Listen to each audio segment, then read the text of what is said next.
நடிகர் விக்ரமின் மகனான துரு விக்ரம் ஆதித்யவர்மா திரைப்படத்தின் மூலம் திரையுலகத்திற்கு ஹீரோவாக அறிமுகமான நிலையில் நடிகர் விக்ரமுடன் இணைந்து மகான் திரைப்படத்தில் இறுதியாக நடித்திருந்தார்.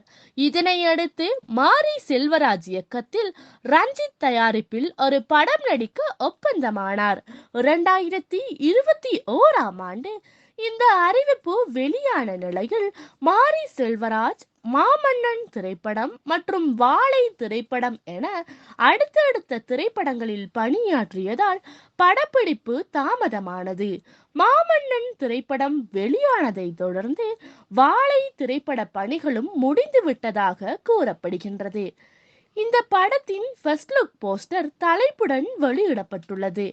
ஃபைசன் என தலைப்பு வைக்கப்பட்டுள்ள நிலையில் காளை மாடன் என்ற டேக்லைனும் இடம்பெற்றுள்ளது. போஸ்டரில் துரு விக்ரம் கபடி வீரர் கெட்டப்பில் இடம்பெற்றிருக்க அவர் பின்புறம் பெரிய காளை சிலை அமைந்துள்ளது. அப்ளாஸ் என்டர்டைன்மெண்ட் மற்றும் ரஞ்சித்தின் நீலம் ஸ்டுடியோஸ் ஆகிய நிறுவனங்கள் இணைந்து இந்த திரைப்படத்தை தயாரிப்பதாக தெரிவிக்கப்படுகின்றது.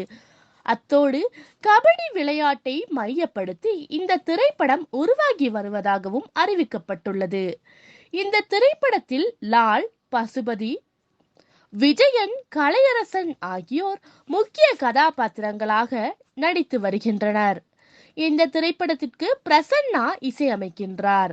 இந்த திரைப்படத்தின் போஸ்டரை தனது எக்ஸ் பக்கத்தில் பகிர்ந்த மாரி செல்வராஜ், கால்நடையாய் நடந்து வாரான் காளமாடன், அவன் கார்மேகம் போல வாரான் காளமாடன் என சிறந்த வரிகளினூடாக குறிப்பிட்டுள்ளார்.